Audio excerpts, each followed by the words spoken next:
Good morning from Neil Island. രാവിലെ ഒരു ചായയും കുടിച്ച് തണുത്ത കാറ്റും പ്രകൃതി ഭംഗിയും ആസ്വദിച്ച് ഈ സിറ്റ് ഔട്ടിലിരിക്കാൻ ഒരു വല്ലാത്ത സുഖം. കൂടെ കത്തിയടിച്ചിരിക്കാൻ ഇതുപോലൊരു പാർട്ണർ കൂടെ ഉള്ളപ്പോൾ അതിലും രസം. ആൻഡമാൻ ട്രിപ്പിൻ്റെ 6th ഡേ ആണിന്ന്. ഞങ്ങൾ റെഡിയായി ബ്രേക്ക്ഫാസ്റ്റ് കഴിക്കാൻ റെസ്റ്റോറൻറ്റിലേക്ക് പോവുകയാണ്. ഇന്ന് നീൽ ടു പോർട്ട് ബ്ലെയർ റിട്ടേൺ ആണ്.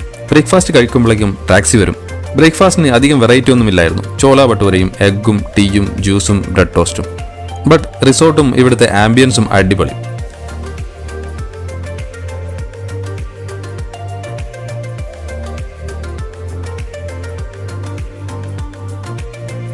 അങ്ങനെ നീൽ ഐലൻഡിൽ നിന്ന് തിരിച്ചു പോകാൻ സമയമായി.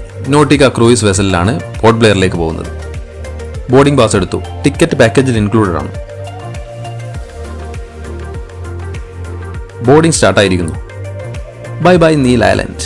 ഇവിടുന്ന് അരമണിക്കൂർ യാത്രയുണ്ട്. ക്യാബിനിൽ DJയും ഡാൻസും ഒക്കെ ആയി എല്ലാവരും അടിച്ചു പൊളിക്കുന്നുണ്ട്. ആൻഡമാനിലെ ഞങ്ങളുടെ ലാസ്റ്റ് ഡേ ആണിന്ന്. നാളെ റിട്ടേൺ ടു ചെന്നൈ.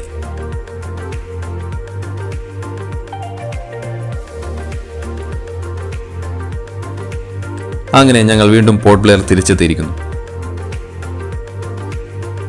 ഇന്ന് റോസ് ഐലൻഡ് വിസിറ്റും ഫസ്റ്റ് ഡേ മിസ്സായ Cellular Jail light and sound ഷോയുമാണ് പ്ലാൻ. ഞങ്ങൾ പുറത്തേക്ക് ഇറങ്ങുമ്പോൾ തന്നെ ജാക്കി ബായി ടാക്സിയുമായി എത്തി. നേരെ ഞങ്ങൾ പോയത് റോസ് ഐലൻഡ് കാണാനാണ്. ഇവിടെ നിന്ന് ഫൈബർ ബോട്ടിൽ വേണം റോസ് ഐലൻഡിലേക്ക് പോകാൻ. ടിക്കറ്റ് എടുത്ത് ഞങ്ങൾ ബോട്ടിൽ കയറി വിത്ത് ലൈഫ് ജാക്കറ്റ്.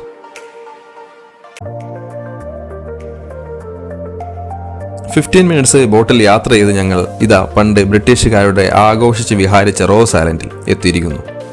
ഇപ്പോൾ ഇതിന്റെ പേര് സുഭാഷ് ചന്ദ്രബോസ് ദ്വീപ് എന്നാണ്. റോസ് ഐലൻഡ് ഇപ്പോൾ സുഭാഷ് ചന്ദ്രബോസ് ദ്വീപ്. ഇവിടെ ഇറങ്ങുമ്പോൾ ആദ്യം കാണുന്നത് സെക്കൻഡ് വേൾഡ് വാറിൽ ജാപ്പനീസ് യൂസ് ചെയ്ത ബങ്കേഴ്സ് ആണ്. റോസ് ഐലൻഡ് ബ്രിട്ടീഷുകാരുടെ കാലത്ത് അവരുടെ administrative headquarter and family staying place ആയിരുന്നു. ഇവിടെ കറങ്ങാൻ ഇലക്ട്രിക് വെഹിക്കിൾ കിട്ടും. Per head 100 rupees. ഇവിടുത്തെ മെയിൻ പോയിന്റ്സ് ഒക്കെ കറക്കി 1 hour കൊണ്ട് റിട്ടേൺ എത്തിക്കും. പോകുന്ന വഴിയിൽ റോസ് ഐലൻഡിന്റെ ഹിസ്റ്ററിയും ബ്രിട്ടീഷുകാരുണ്ടാക്കി യൂസ് ചെയ്ത ബിൽഡിങ്സും ഓഫീസും ബേക്കറിയും അവരുടെ ചർച്ചും പാർട്ടി ഹാളും ഒക്കെ കാണാം. വലിയ മരങ്ങളുടെ വേരുകൾ താങ്ങി നിർത്തുന്ന ഈ ബിൽഡിങ്സ് ബ്രിട്ടീഷുകാരുടെ ഭയാനകമായ ഓർമ്മപ്പെടുത്തലുകളായി ഇവിടെ കാണാം.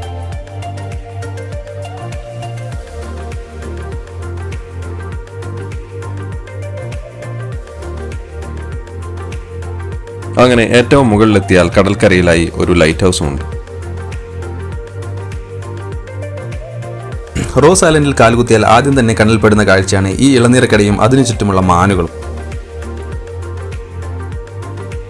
ഇവിടുത്തെ മെയിൻ അട്രാക്ഷനാണ് ഈ മാനുകൾ. മനുഷ്യരുമായി വളരെ ഫ്രണ്ട്ലി ആയ ഈ മാനുകൾ എങ്ങനെ ഇവിടെ വന്നു എന്നത് ചരിത്രം.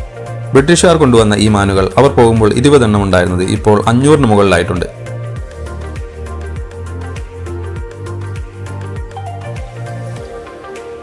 ഇവിടെ എവിടെ നോക്കിയാലും മാനുകളാണ്. കാട്ടിൽ കാണുന്ന മാനുകളെ ഇത്ര അടുത്ത് പേടിയില്ലാതെ ഞങ്ങൾ തൊടുന്നത് ആദ്യം. അടിപൊളി.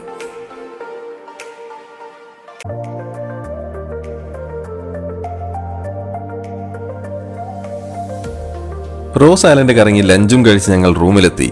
സെക്കൻഡ് ഡേ സ്റ്റേ ചെയ്ത ഹോട്ടൽ മൗണ്ട് വ്യൂ പ്രിസ്റ്റൈനിലാണ് ഞങ്ങളുടെ ഇന്നത്തെ സ്റ്റേ. അങ്ങനെ കുറച്ച് റെസ്റ്റ് എടുത്ത് ഞങ്ങൾ 5 മണിക്ക് സെല്ലാർ ജയിലിലെ ലൈറ്റ് ആൻഡ് സൗണ്ട് ഷോ കാണാനെത്തി. വീഡിയോഗ്രാഫി പ്രോഹിബിറ്റഡ് ആയതുകൊണ്ട് ഷോ ക്യാപ്ചർ ചെയ്യാൻ പറ്റിയില്ല. അങ്ങനെ പ്രോഗ്രാം കഴിഞ്ഞ് പുറത്തിറങ്ങുമ്പോൾ വീണ്ടും മഴ പെയ്തു തുടങ്ങിയിരിക്കുന്നു. കാലാപാനിയുടെ വേദന നിറഞ്ഞ ചരിത്രം പറയുന്ന ഷോ നമ്മുടെ മനസ്സിൽ വേദന നിറക്കുന്നതായിരുന്നു. ഞങ്ങളുടെ ആൻഡമാൻ ട്രിപ്പ് ഇവിടെ കഴിയുകയാണ്. ഇനി നേരെ റൂമിലേക്ക്. നാളെ റിട്ടേൺ ചെന്നൈ ഫ്ലൈറ്റ്.